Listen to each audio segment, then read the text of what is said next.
Então, bem-vindos e bem-vindas ao nosso 19º Café na Janela, chamado Cria da Paz. É com muita alegria que a gente recebe as nossas colegas. Eu sou a Ana Paula, sou gestora da Escola de Formação. Os nossos cafés sempre vêm para conversar um pouco com a nossa rede de forma síncrona. Isso é bem importante, porque os professores podem fazer essas formações no tempo que puderem, né? Em algum momento da sua rotina que possa encaixar. E é muito importante porque são temas também que perpassam, né, todas as etapas e são assuntos importantes para a nossa rede.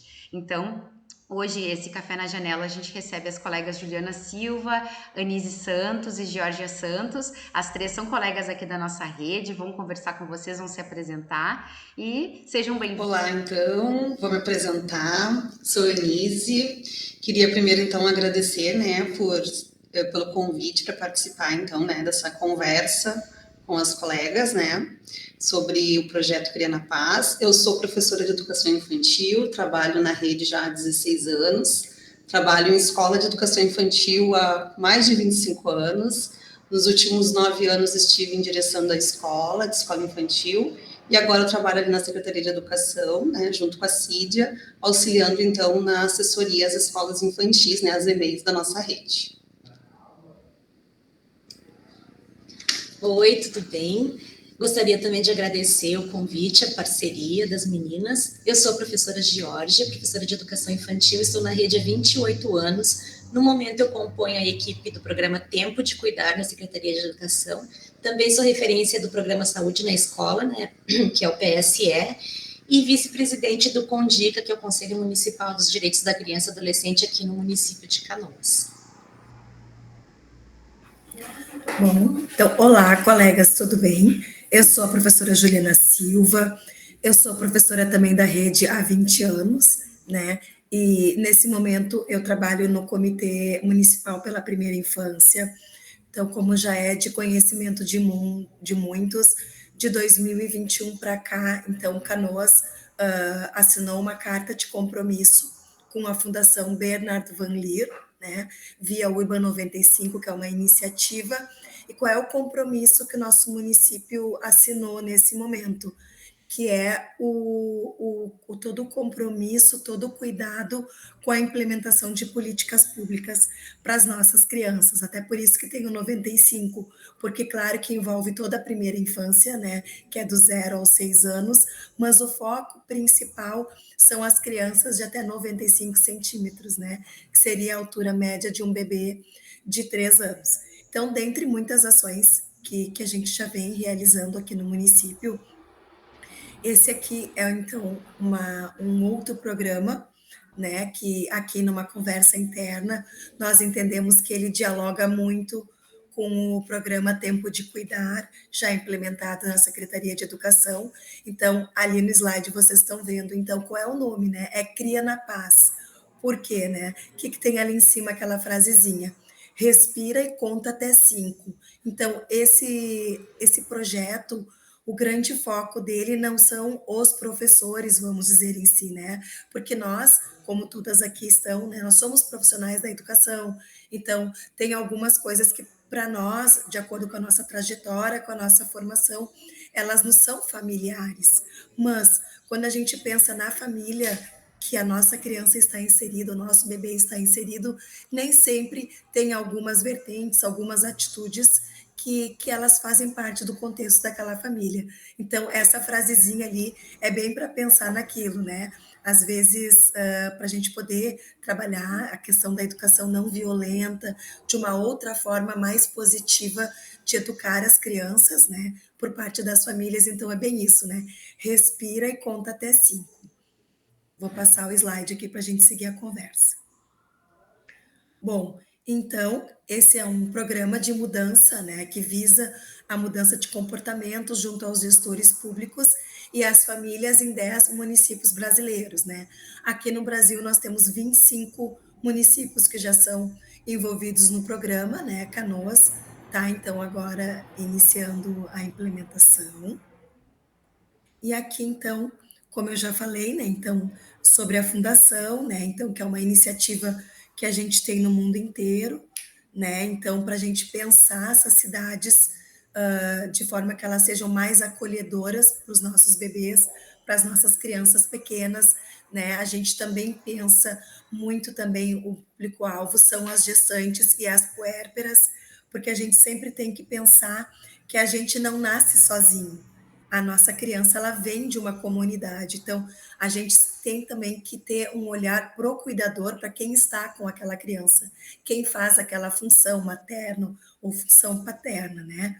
Então, hoje, a gente, ali na foto, tem um exemplo, né, de uma cidade que tem ali toda uma questão de uma rua colorida, né, que é relacionada aos equipamentos públicos, que isso também é muito importante, é um dos eixos do projeto, mas aqui a gente vai tratar, então, dessa questão realmente da teoria da mudança do comportamento, né, que a gente possa, claro que a passos de formiguinha, né, mas que a gente possa ir aos poucos, então, mudando esses comportamentos menos desejáveis, né? Então, ajudar os indivíduos, as comunidades e o nosso entorno, né? Então, essa mudança de comportamento é sobre alterar hábitos a longo prazo, né? Então, é um projeto que a gente pensa que ele seja uma sementinha agora, mas que a gente possa colher frutos a longo prazo, que a gente, enquanto prof, sabe que na educação infantil nem sempre a gente vai ver o que a gente trabalha naquele momento, embora a criança precise do presente, né? Então a gente não pode esperar lá, eu vou pensar só no futuro da criança, não. A criança tem que ser atendida agora, mas muitas coisas que a gente vai desenvolver, a gente vai, ao nosso olho de adulto, perceber ao longo dos anos, né? Mas para ela faz diferença em ser agora. Então, Canoas escolheu esse tema, né? A educação não violenta, como já foi falado. Então, o que, que a gente quer com esse programa, né? Então, reduzir as agressões físicas, os xingamentos, as humilhações em crianças de 0 a 3 anos. Como eu já expliquei, o programa em si visa de 0 a 3 anos, é o principal foco, mas nós aqui em Canoas, a gente amplia até todas as crianças que são da etapa da educação infantil, né? Então, quando que a gente quer, em situações de rotina, né, de forma diária, interromper o ato e romper esse hábito, né? E onde, né? Em todos os lugares, que seja na escola, no mercado, né? Em lugares públicos, enfim, em todos os espaços que essa criança vai conviver.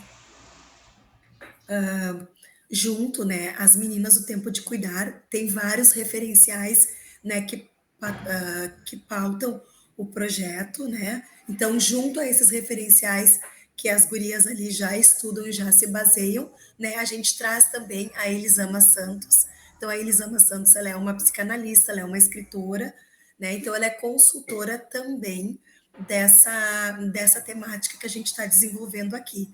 Então, a gente vai agregar um pouquinho aqui de cada, né, dos conhecimentos que nós temos, e acho que também é importante, vou passar a palavra para as meninas, mas também sempre pensar que a gente fala assim, a gente agrega os conhecimentos, e quem tem o conhecimento não é somente nós, né, na condição de professor ou de formador, e mesmo as famílias que a gente vai atender com o projeto, né, que é o nosso grande foco. Essas famílias também têm a sua sabedoria, têm o seu saber, né? Então, por isso que a nossa ideia aqui é que a gente faça um espaço realmente de troca e de aprendizado. Agora aqui vou chamar para contribuir, né? Posso passar a palavra para a Geórgia, que eu já falei bastante. Então, a Elisama nos traz sobre o hábito que vem sendo perpetuado ao longo dos tempos de como a gente cria os filhos, dentro de uma perspectiva do entendimento de como se cuida e educa as crianças. Elas são, em geral, transgeracionais, né? É muito comum, é recorrente a gente ver ou ouvir as pessoas se referindo, aprendi assim com a minha mãe, ou a minha mãe fazia desse jeito e por isso não vou fazer. Eu já vi casa de uma mãe que eu atendi, eu trabalhei já no programa Primeira Infância Melhor, que é um programa de educação parental também, né, que é desenvolvido aqui no estado, e ele é também agregado ali ao programa Criança Feliz, que é um programa federal baseado no Primeira Infância Melhor, então. E essa mãe, ela batia muito, muito, muito nos filhos. E aí, assim, mas por que tu bate tanto nos filhos? Ela tinha 9 filhos, né, na época que a gente atendia ela. E daí ela disse assim, porque a minha mãe nunca bateu em mim, deixava eu fazer o que eu quisesse, e olha no que deu. Então, na ideia dela era fazer a contrarreferência, digamos assim, teria um efeito melhor do que se ela fizesse como a mãe dela fez. Então, nós costumamos agir ou por referência, ou vou usar essa palavra assim, uma contrarreferência. E algumas informações que a gente vai agregando ao longo da vida vão fazendo sentido. Então, o quanto é importante a gente trabalhar nessa produção de sentidos junto às famílias. Por que as famílias batem, às vezes, nas crianças? Ou por que nós mesmos nos excedemos durante o dia, no atendimento cotidiano, ali nas práticas cotidianas dentro da educação infantil? Porque faz sentido para a gente que as coisas sejam dessa maneira. Porque as gerações anteriores, as nossas, a minha e as mais antigas, por exemplo, elas entendiam a autoridade como uma forma irrefutável, né, de educação. Então, alguém tem que mandar, alguém tem que obedecer. E essa forma, por vezes, ela vem de maneira violenta, não só fisicamente, como era mais recorrente antes, né, mas também de maneira emocional, de maneira psicológica, afetava aquele sujeito de muitas formas. Então, a gente às vezes até ouve as pessoas dizerem: eu apanhei e estou bem gordo aqui, ou estou bem feliz, ou eu estou bem casado, ou eu estou bem empregado, ou se não fosse aquele tapa que eu levei, não sei o quê. Mas, então, assim, fica essa reflexão, será mesmo, né? O que a gente está ensinando quando bate? O que a gente está ensinando quando humilha, quando oprime? A gente está perpetuando um modelo que não tem mais cabimento dentro dos entendimentos atuais, agora contemporâneos, ou a gente está reproduzindo esse modelo sem questionar por que ele ainda faz sentido, né? E o que nos diz a lei acerca disso, por exemplo? Então, fica um pouco aqui essa primeira reflexão. Por que a gente perpetua esse entendimento? A Constituição Federal, ela traz ali no artigo 227, a Constituição Cidadã, que é dever da família, da sociedade e do Estado assegurar à criança e ao adolescente todos aqueles direitos ali que estão descritos, que são os mesmos direitos que nós temos, mas nós, como sujeitos adultos, podemos buscar por nossos direitos, e as crianças e adolescentes têm os seus direitos tutelados, ou seja, eles não têm acesso aos direitos se ninguém faz essa busca pelo direito deles, eles são tutelados pelos adultos. E muitas vezes a gente assim, mas eu não sou da família, é tudo obrigação da família. Quem pariu o Mateus que o embale, como já diz o ditado, né? Tudo é responsabilidade da família. Bom, então a gente tem a responsabilidade enquanto Estado. Ah, mas eu não sou o governo, então o governo que responda, seja o governo municipal, estadual, federal. Eu trabalho no serviço público, mas enquanto governo mesmo, eu não sou Estado, eu sou só uma funcionária. Posso dizer que não sou da família, posso dizer que não represento a gestão pública, o que é discutível também, mas eu jamais vou poder dizer que não pertenço à sociedade onde eu vivo. Então, não tem escapatória para nenhum e nenhuma de nós. Todos somos responsáveis pela proteção e cuidado das crianças e adolescentes, e com prioridade absoluta, e com o Plano Nacional da Primeira Infância, com o marco, né, da primeira infância, o marco legal, a criança de 0 a 6 anos se torna prioridade absoluta acima de todas as outras prioridades. Quando se tem que fazer uma escolha de quem vai ter a prioridade, as crianças de 0 a 6 anos sempre vão ser postas no começo da fila, por lei. E aí diz que tem direito à liberdade de convivência familiar e comunitária. Também nas infantis é recorrente, né? São 28 anos e alguma vez talvez eu também já tenha dito isso anteriormente, em algum momento dessa jornada, né? Porque a gente vai comprando as ideias que nos vendem e vai mudando ou não as concepções. De dizer assim, mas essa criança passa muito tempo aqui dentro. Realmente, às vezes, tem algumas jornadas que são longas, que são demasiadas para algumas crianças. Mas a gente também percebeu quão importante a escola é nesse processo de educação, de cuidado da criança durante a pandemia. E eu costumo dizer assim, olha, a gente queria tanto que as crianças ficassem sob os cuidados da família, eu acho que deu ruim, né? Ficar tempo demais com a família, a gente viu no que deu com o retorno dessa criançada para a escola, pessoas desorganizadas, de todas as maneiras, que passaram algumas violências reiteradamente, onde não tinha ninguém enxergando o que estava acontecendo. Então, Nós nunca vamos substituir a família, mas nós temos que fazer essa parceria, essa articulação e ajudar essas famílias a reconstruírem os seus conceitos, as suas perspectivas, porque muitas vezes não entendem ou não sabem como fazer. E dentro da escola também, a gente tem que colocar esse público, e agora falando mais ali do 0 a 3 anos, né, que é a etapa da creche, a salvo de toda forma de negligência, discriminação, exploração, violência, crueldade e opressão. E pensando nas microviolências, pensando nas práticas cotidianas, como tem sido a nossa ação dentro da escola e como a gente tem articulado com as famílias nesse sentido. Por isso vocês vão falando aí, gancho, né? Não aproveitando esse gancho, né, Georgia, porque a gente pensa assim, ó, no momento que a gente vê uma criança que está em alguma situação de negligência, sendo violência familiar, ou sendo não tendo acesso à alimentação adequada, a gente sabe que tudo isso tem N motivos, mas é importante, é nosso trabalho também conhecer esse contexto, né? Tentar entender o que está acontecendo para a gente poder ajudar. E se a gente está disposto a ajudar, a gente tem que enxergar. Eu te ouvindo falando na questão ali né, de ser outros meios que não seja o tapa, por exemplo, né, para educar uma criança, mas às vezes as famílias não sabem como. Ah, tá, a gente só diz, ah, não, mãe, tu não deve bater, ok, mas eu faço o quê? Né? Então, o que vem depois que a gente está, então, com essa intenção de poder apoiar, né? E poder seguir com o trabalho.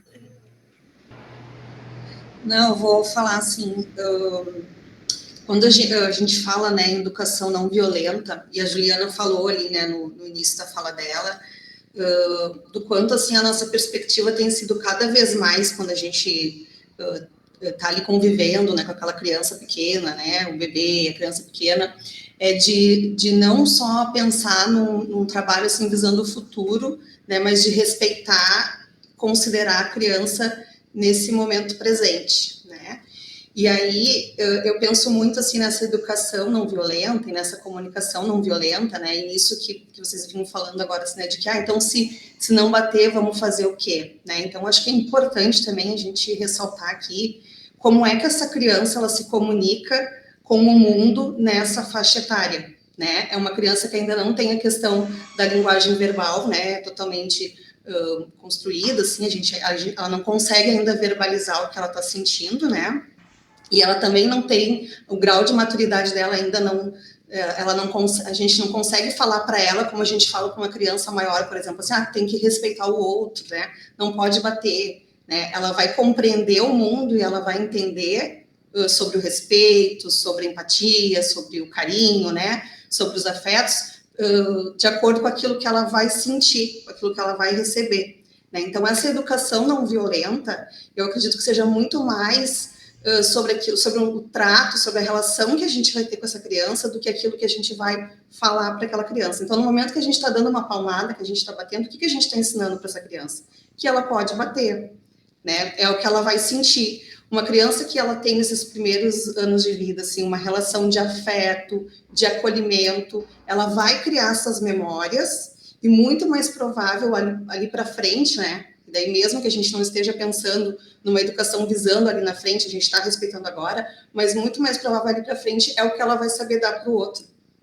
Então, essa relação de acolhimento e de afeto, ela é muito importante quando a gente fala nessa educação não violenta. Não é só não bater, mas é também acolher, né? Dar o colo, ouvir o choro, olhar para essa criança, não só quando ela está lá, né, falando lá dentro da escola, que às vezes a gente observa uma criança que está mais agressiva, ou que está chorando muito, ou que nessa idade morde muito, assim, além do esperado, né, mas também olhar para aquela criança que está mais quietinha, né, que está mais apática. Então, o que ela está querendo nos dizer com isso, né? Então, eu acho que a atenção, assim, ela é minuciosa, né, a gente precisa, enquanto adulto, tanto lá na escola como lá na família, né, a gente está atento a isso e dialogar também sobre isso, né, com as pessoas que lidam com ela, é bem importante.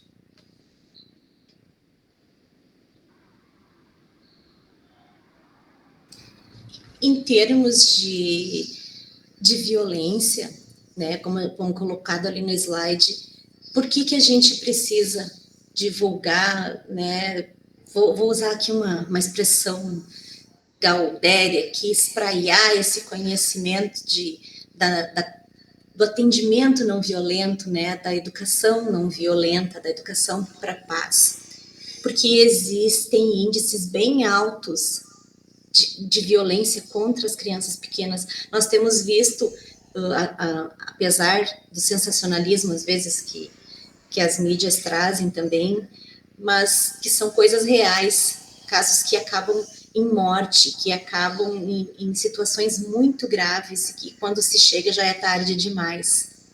E coisas que às vezes a gente vê passar, vê um machucado, vê uma atitude, não, a gente não vai se meter porque a mãe é que sabe, o pai é que sabe, e aí, ou então muitas vezes assim, eu não vou procurar o conselho tutelar porque eu não quero me incomodar, ou porque eu acho que o conselho tutelar não faz nada. De qualquer maneira, a despeito da opinião da gente, o conselho tutelar, ele é o órgão responsável pela proteção dos direitos da criança e do adolescente. Qualquer suspeita de violação de direitos tem que ser reportada ao conselho tutelar. E isso é uma obrigação civil, como a gente viu lá no artigo 227. E em relação à educação parental, ou a forma como os pais cuidam e educam das crianças, existem estudos, né, que dizem que existem 3 tipos de estilos parentais. E é bom que a gente conheça, porque a gente entende bastante de desenvolvimento infantil ao longo da formação para ser professor, né? E às vezes a gente não tem informação ou conhecimento sobre como as famílias funcionam, mas as crianças trazem a família para dentro da escola. As crianças são um pedaço de uma família que tem uma cultura, que tem uma vivência, que nem sempre possui os valores que a gente também vai possuir, cada um e cada uma de nós tem seus próprios valores, a sua própria cultura familiar, a sua própria forma de se organizar, e é muito fácil para a gente organizar a vida do outro, né? Organizar a rotina, os horários, as questões de higiene, de atendimento médico, psicológico. Se depender de muita gente, de cada um ou cada uma de nós, a gente resolve a vida de todo mundo num roteirinho bem rápido e fácil. Mas a própria vida, ela não é tão óbvia assim. As coisas não são tão simples na vida de cada pessoa. Então, é importante que a gente não faça esse julgamento, esse juízo de valor, desde que não identifique uma violação de direitos. Então, assim, bater numa criança é violação de direitos, mas como a Anise disse, antes do julgamento, por que bate? Pode ser feito de outra maneira? Como que a gente pode contribuir com isso? Então, uma das coisas é conhecendo esses estilos e práticas parentais. Em relação aos estilos parentais, o que a gente já sabe é que existem, como eu disse, pelo menos 3 estilos categorizados. Então, um é o estilo parental autoritário. Esse, o nome já diz tudo, né? Autoritário é vertical, é rígido. As coisas andam no miudinho, como se diz, né? Tem um estilo que é permissivo. Ele é o mais grave de todos, tá? Existe o permissivo indulgente, ou seja, aquelas pessoas que não conseguem dizer não, que tudo tem pena, tem um carinho infinito, uma dificuldade em regular o comportamento dos filhos. Então, o estilo permissivo indulgente, ele é junto ao outro estilo permissivo, que é o negligente, eles são as piores formas de regular ou de não regular o comportamento de alguém. Porque eles não dão referências consistentes para as crianças, eles não ajudam as crianças a se organizarem em sociedade conforme as regras que são estabelecidas, a desenvolverem a autonomia, né? Que em Piaget ele trabalha com a anomia, heteronomia e autonomia. A anomia, as crianças, os bebês que não entendem o que é não, o que é sim, eles sentem que tem alguma coisa errada, mas eles não entendem o que significa ainda aquele não. Quando ele passa a entender que o não é uma barreira, que é um empecilho para alguma coisa, ele entra na fase heterônoma. Então, eu vou fazer porque a minha mãe, porque a minha professora, porque alguém que tem maior autoridade, tem alguma autoridade sobre mim, está dizendo que não pode ser feito aquilo. E a autonomia é quando a gente entende que aquilo é feito porque tem que ser feito.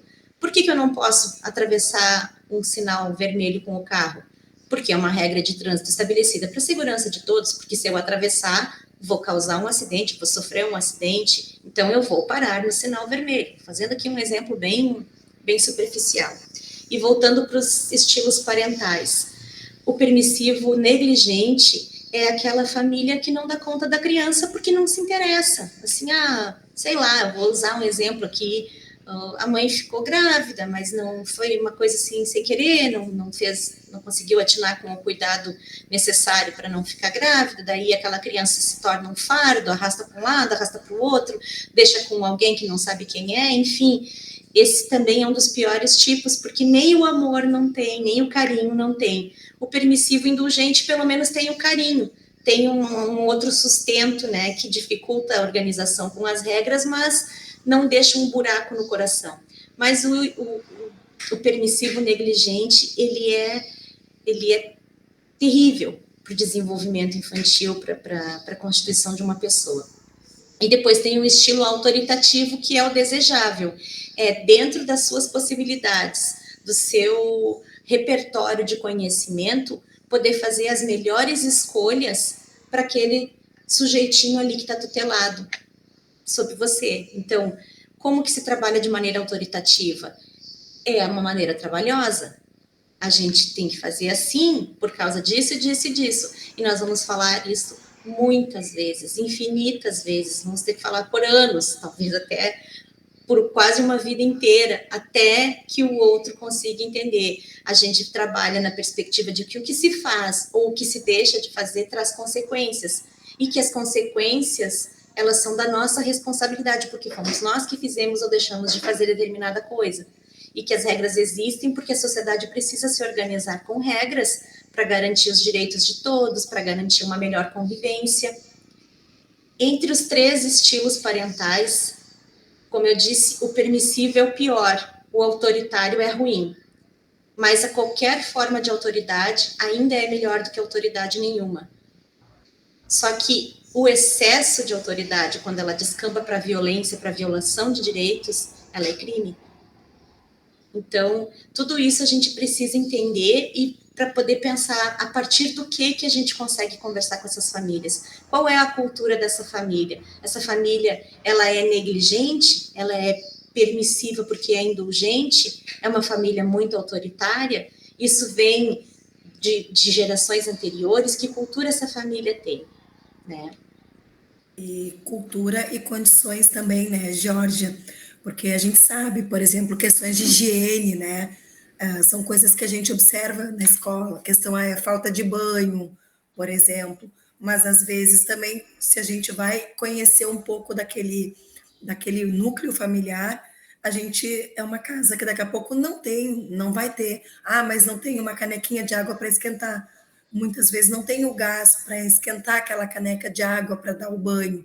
Então a Juliana está dizendo que não é para darem banho nas crianças? Não, a gente não está dizendo isso. O que a gente está dizendo é que é importante que a gente tenha esse olhar sensível para ver o que se pode fazer por aquele contexto, né, e com que aquela criança vive também, né. Outras questões também que são sociais, que atravessam, que a gente sabe que não são escolas que, não são situações que a escola vai resolver, mas hoje mesmo a função materna, muitas vezes ela é feita de forma solo, ou pela mãe, né, pela genitora, ou por uma avó, ou por uma outra pessoa. Então, tudo isso também, de certa forma, vai gerar uma sobrecarga nesse cuidador, né, nessa cuidadora. Então, é importante que a gente comece a ampliar esse espaço de conversa com essas pessoas, porque elas é difícil tu oferecer o que tu não tem, né? Ninguém dá o que não tem,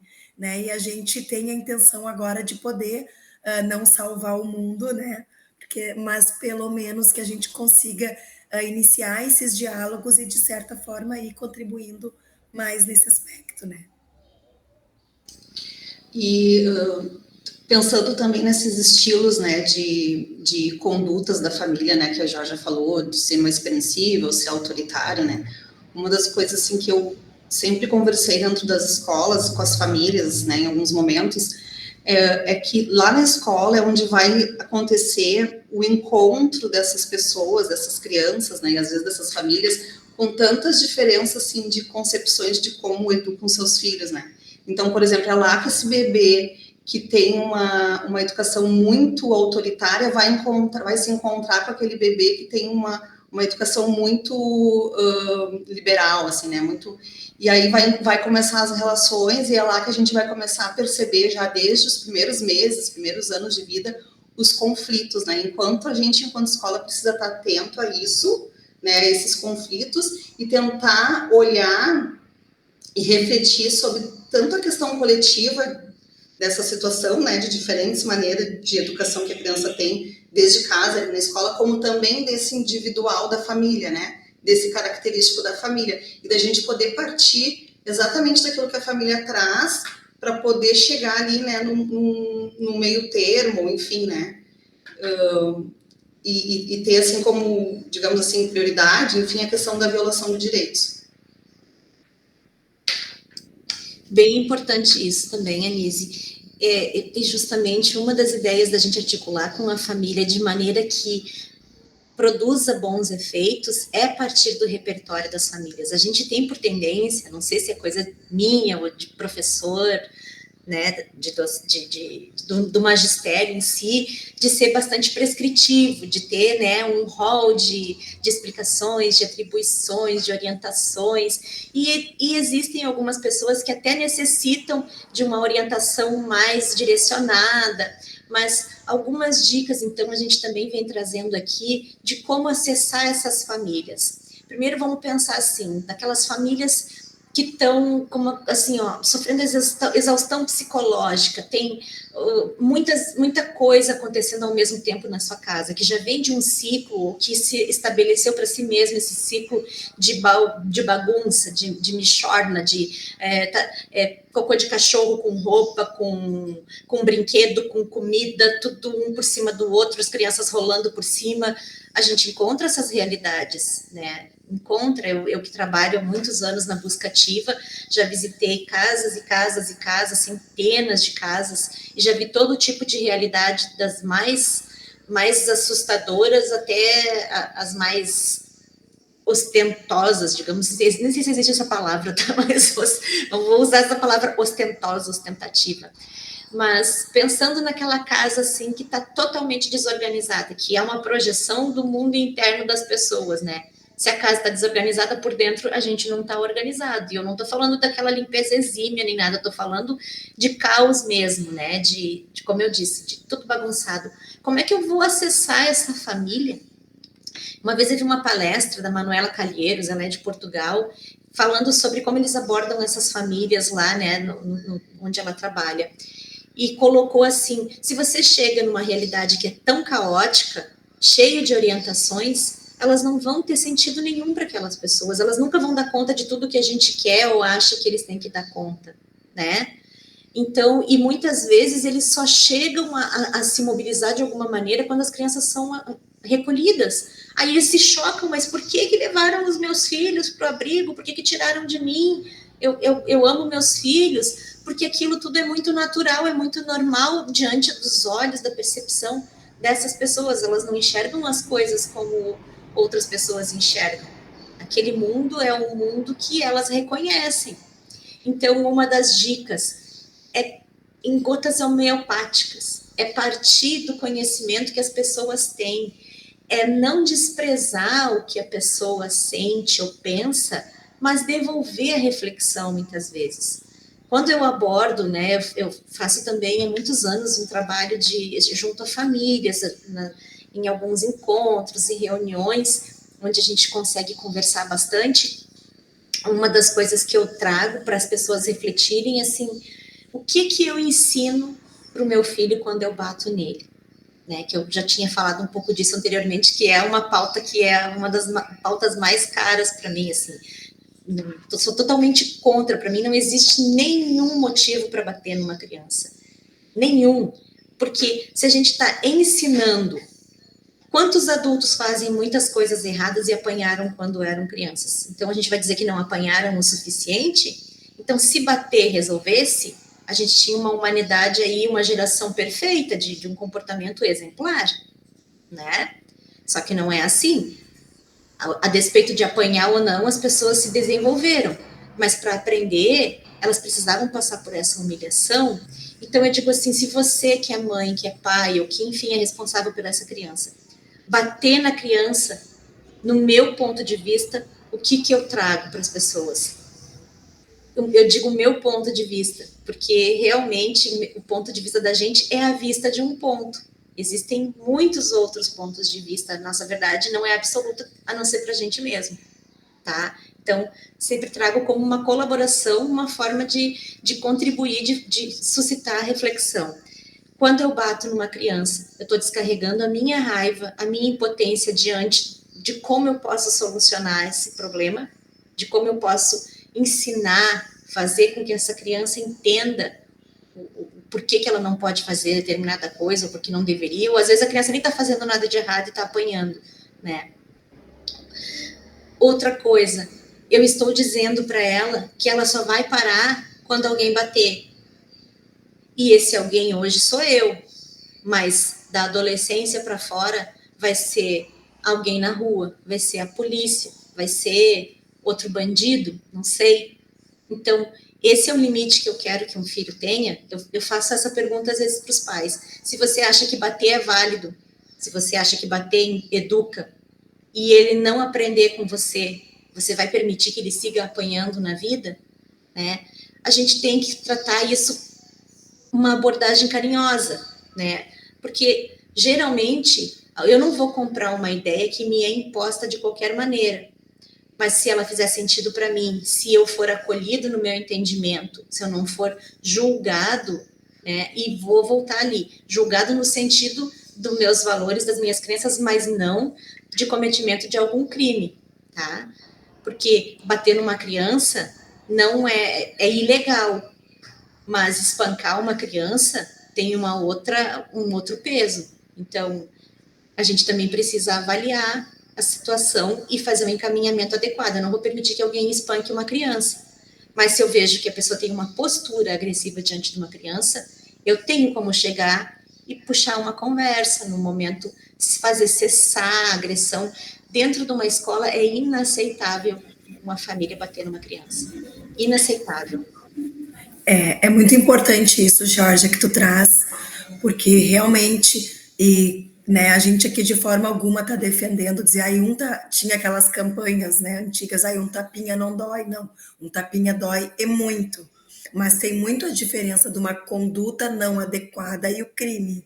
O crime a gente, enquanto cidadão, enquanto professor, enquanto acho que pessoa, a gente não pode de forma alguma se eximir de qualquer crime que seja cometido em relação a uma criança, né? E acho que é importante também a gente comentar, né? E isso faz parte também do trabalho, a questão também da violência verbal também, porque no momento que a gente desqualifica a criança o tempo inteiro, tu é burro, tu não faz nada certo, ou esse tipo de frases também, isso também vai prejudicar, porque ele vai crescendo, né, com aquilo. Eu não sirvo para nada, nada do que eu faço é bom, né? Então, esses outros aspectos a gente acaba também abordando também, e acredito, né, a gente agora com a campanha a gente também vai lançar alguns cards também, lançar em parceria com esse projeto já existente, né, parceria dos dois projetos, justamente para que a gente possa propagar, porque a questão visual também é importante.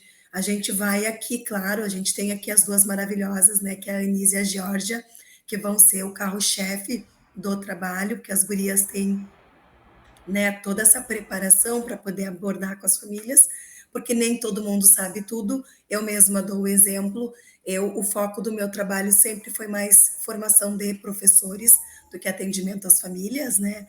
E eu acho que está tudo bem, cada um de nós tem um espaço onde a gente se encaixa mais, né? Mas então as gurias vão ir mais nessa ponta, mas a gente também quer aproveitar para investir mais nessa questão do visual, porque por mais que a gente tenha aqui uma boa intenção, daqui a pouco não vai conseguir atender todo mundo, né, que seria necessário, mas que a gente possa investir né? E acho que tem as redes sociais das escolas também, que vão ser nossas parceiras. Então, quem se interessar em material visual, a gente vai ter também, para a gente poder fomentar mais a ideia, né? Aqui também eu vou mostrar para vocês, esse a gente vai, então, levar nos encontros. Então, tem dentro do projeto, são dicas de agendas que trazem bem isso que as gurias estão traduzindo agora, que são situações de educação violenta com outras opções de atitudes, né, de que possam ser.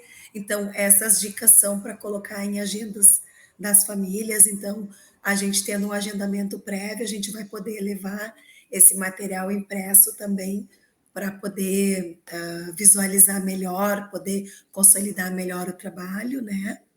Agora eu vou passando então para as gurias. Se as gurias querem complementar com mais alguma outra informação que tenha se passado, como questão de agendamento, como vai funcionar, com vocês. Eu só queria falar, assim, né, que o projeto, né, ele vem a somar, assim, a várias ações que as escolas vêm tentando, né, fazer, junto também com a assessoria Sandra Georgia, né. Então, a gente até falava, né, um pouco antes, do quanto isso, assim, são coisas que a escola tenta falar, sinalizar, que a gente vê, que a gente tenta dialogar com a família, e isso vem a reforçar, né, como assim, algo, não é só a escola que está falando isso, né, é uma questão social, né, é uma questão de que outras pessoas, de dentro da educação mesmo, mas de outras áreas, ou até mesmo de fora da educação, vem nos sinalizando e vem nos ajudando, nos reforçando. Então, falar da importância, né, do programa, assim, do projeto, para as escolas, em especial nas escolas infantis, as que atende a etapa da creche. Né? Então, só para falar assim, da importância.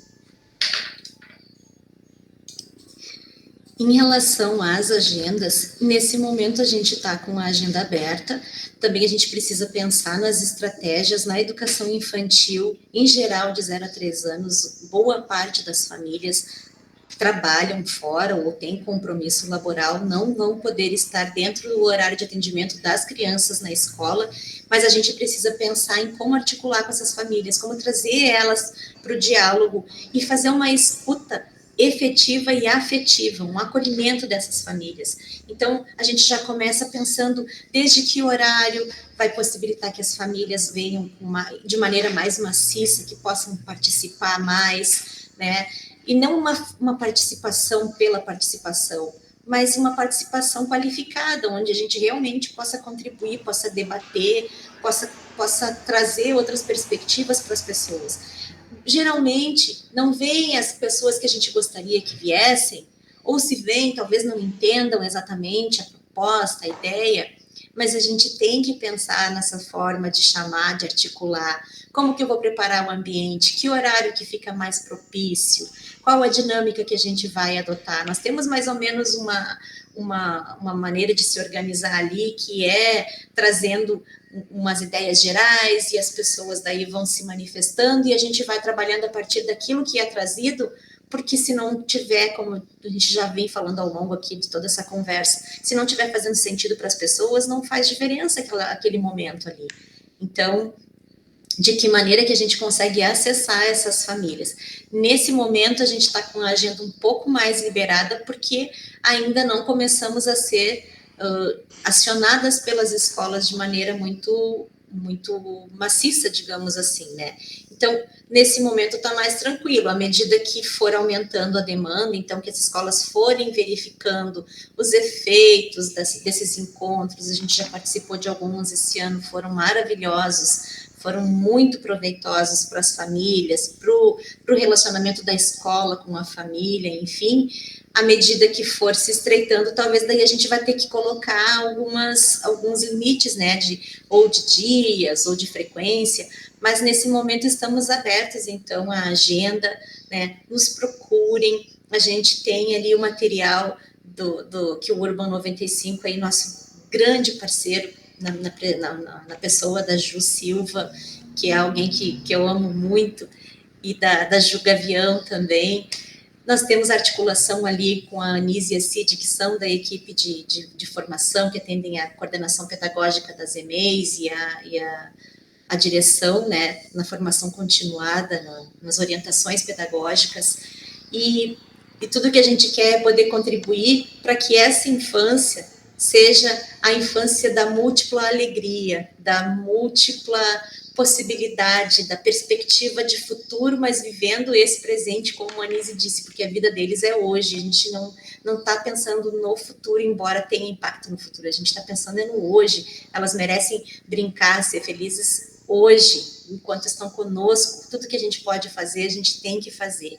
Então, nós temos materiais, nós temos a possibilidade de diferentes horários aí de agendar com a escola, de se organizar para atender, conversar com essas famílias, a gente pode articular de que maneira que vai chamar, fazer um convite, uma divulgação, enfim, para poder contribuir com essas famílias, porque muitas vezes a gente só quer, assim, é responsabilidade da família, mas se a família não sabe, não entende, e a gente tem esse conhecimento, tem essa possibilidade, tem algumas ferramentas, por que não colaborar, por que não articular com as famílias, né?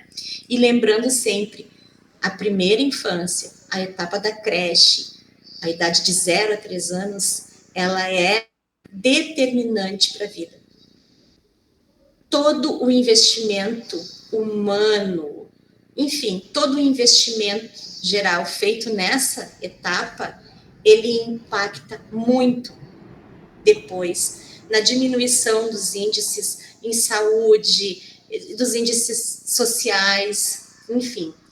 Então, uma das coisas, né, que fica o termo para as escolas é pensar de que maneira a gente pode articular com as famílias e depois, em outros momentos, a gente também precisa aprender a articular com a rede de proteção, fazer os encaminhamentos das famílias para os lugares que podem efetivamente auxiliar nas coisas que não são da alçada da escola. Isso mesmo, Georgia, né? Também agradecer aqui as gurias e acho que agradecer a escola. A Georgia comentou da pandemia e por todas as questões dos índices de violência que aumentaram, né? Isso mostra muito o trabalho das EMEIs, das escolas infantis, como é importante, né, pessoal? Se a gente for pensar, talvez para uma criança, o único colo afetivo do dia que elas vão receber, o leite quentinho, vão vir de vocês. Então, assim, eu sou muito fã do trabalho da educação infantil, por isso, acho que vocês têm um papel fundamental que vocês desempenham muito bem. Agora vou sair um pouquinho aqui do lugar de professora, de colega, mas falo de mãe, eu criei meus 2 filhos em EMEIs, e foi uma experiência maravilhosa, então acho que vocês fazem muito bem esse trabalho, e a gente quer vir a somar, né? Então a gente aguarda aí, né, os agendamentos, entre em contato, eu vou colocar, acho que faltou um slide, deixa eu ver, aqui, então aqui nós colocamos, mas assim, aqui para formalizar, né, então pode mandar um e-mail para mim, pode ser para a Grazi, né, a Grazi é a gestora do Tempo de Cuidar, mas também fazendo contato com a Georgia, com a Anise, a gente que está sempre em contato, vocês façam contato com qualquer uma de nós, que a gente vai agendar para vocês, né. A fotinho aqui é de uma criança da Vanelsa. Oi, pode falar. Não, eu me lembrei agora uma coisa que é muito importante, que eu não falei ao longo da conversa, a gente quer falar tudo e mais um pouco, às vezes nem sabe direito. O professor mas, quase nem fala, né? Mas assim, ó, eu estou muito orgulhosa, né, porque a gente vem lutando há anos por alguns espaços que são importantes e a metodologia, a didática, elas são importantes, mas agora a gente acaba de ganhar a criação de uma unidade de gestão do cuidado dentro da Secretaria de Educação. E isso diz muito, né, isso diz tudo, porque gestão do cuidado, ela já passou da hora de ser feita, e a gente entender. Na educação infantil, o cuidado é indissociável da educação. No fundamental, ainda, né, a perspectiva ela não é bem assim, mas ela tem se ampliado. E a Graziele é a gestora, então, da unidade de gestão do cuidado, e a gente está muito feliz de ter esse espaço que é administrativo e que aponta para um interesse, uma importância disso dentro da estrutura da educação. É verdade, muito bem. Se tu quer complementar, Anise, dar o tchauzinho aí para fechar. Mais uma vez agradecer, né, e reforçar a questão, assim, do papel da escola, né, também de colocar nesse lugar, assim, de compromisso, de olhar, cuidar dessa criança e acolher essa família, né, eu acho que quando a Georgia falava ali na maneira de como organizar para sua família estar presente, que muitas vezes aquela que precisa não está, né? Eu acho que uma das maneiras é acolher, né? Assim, acolher, se colocar ao lado dessa família como quem compreende, né? Embora não esteja de acordo com aquilo que a gente vem falando, mas quem compreende que a família age de certa forma por entender diferente, né? Então, se colocar assim do lado da família, acho que é uma maneira, é uma estratégia assim para acolher e fazer com que as pessoas se sintam não apontadas, né, ou não criticadas, mas sim assim como alguém que merece uma ajuda, né, um apoio. É isso, e agradecer. Obrigada, gurias. Muito bom ouvir Então, vocês, gurias. Eu quero só, assim, dizer o quanto a gente da Escola de Formação também fica orgulhoso, primeiro, de ver assim, a nossa rede com que potência que tem, sabe? E ouvindo, assim, a fala de vocês, me veio algumas memórias, tanto como mãe, como professora, assim, e acho que quando a Georgia fala da questão de como essa criança aprender batendo, né? Alguém tá batendo para ensinar. Isso, quando tu traz isso, Georgia, pensei muito num livro que é aquele Educar Sem Violência, da Lígia Sena, que é aquela cientista que virou mãe, que era blogueira, enfim, e ela fala muito isso da questão dessa violência futura, né? De quem que vai te parar, que bater é essa violência que vai para esse lado, e muito da violência doméstica também vai por aí, né? Ah, eu tô te batendo porque eu te amo. Então, quanto a gente tá ensinando para essa criança no futuro de que se alguém bater nela é porque isso é amor, não é amor, né? Que bom a gente ouvir de vocês, assim, essa fala tão importante. E um exemplo, assim, como mãe também, eu vejo eu nunca precisei, nunca bati, também não acredito em palmada, enfim, nem aquilo que a Ju fala ali que antes dizia, um tapinha não dói, né? Concordo que plenamente que não tem nem tapinha, não tem esse espaço para que se faça isso para uma criança, né? Que é alguém que tem que ser protegido. E eu vejo que ter criado assim a minha filha, hoje ela tem 9 anos, né? Para ela, a violência não é uma forma de uma opção de conduta dela. Ela não usa a violência para nada na escola, em nenhum lugar. Eu não vejo ela em nenhum momento precisar usar a violência. E eu vejo a diferença que é, claro, ela tem um contexto, né, de vida. A gente sabe que os nossos estudantes, nossas crianças, cada um vai estar dentro de uma família, como vocês bem disseram. Eles são um pedacinho daquela família que está dentro da escola, e ali a gente está unindo todo aquele grupo, né, com um pedacinho de cada família, e cada um tem uma realidade. Mas para a gente pensar, né, o quanto a criança que não apanha e que não tem a violência como, tanto na fala quanto na forma física mesmo, como uma opção na vida, né, como uma coisa que aconteça com ela, ela também não vai perpetuar isso no futuro, né, e nas ações dela de agora, como vocês disseram, ela é criança, é um sujeito, né, de direitos, de deveres, isso é muito importante. E mais para dizer assim, enquanto a gente aprende sempre muito ouvindo, né? Tenho certeza que os colegas que estão assistindo esse café também, né, vão sair com essa mesma sensação desse aprendizado e também de um acolhimento, né? Como a Anise falou ali, a gente acolher as famílias e a gente acolher os colegas também, que a gente sabe que muitas vezes o pessoal da educação infantil, mas também o pessoal do fundamental vai assistir esse vídeo e às vezes a gente também se acolher como professor e como pai, mãe, e perceber que a gente pode mudar dali para frente algumas coisas, né? Acho que isso é legal também. Então eu errei nisso, mas eu posso mudar ainda, né? A gente tá em tempo. Mas é isso, gurias. Não sei se vocês querem dizer mais alguma coisa. Eu só quero avisar os colegas que vai estar passando aqui embaixo o link de presenças. Não esqueçam de preencher o formulário. Esse café tem a certificação de 4 horas, então é bem legal que a gente sempre conta com a questão do próprio estudo do professor, né? A gente disponibiliza alguns materiais, então mesmo que o café não dure 4 horas, né? Esse café aqui vai durar 1 hora, mais ou menos, mas a gente tem toda a parte de estudo, de apoio, então a gente valoriza também que o professor possa ver, né, e trazer esses conhecimentos para si. Então tá certo. Agradeço muito as meninas, Juliana, Georgia e Anise. Um beijo e um abraço para todo mundo, todas as escolas.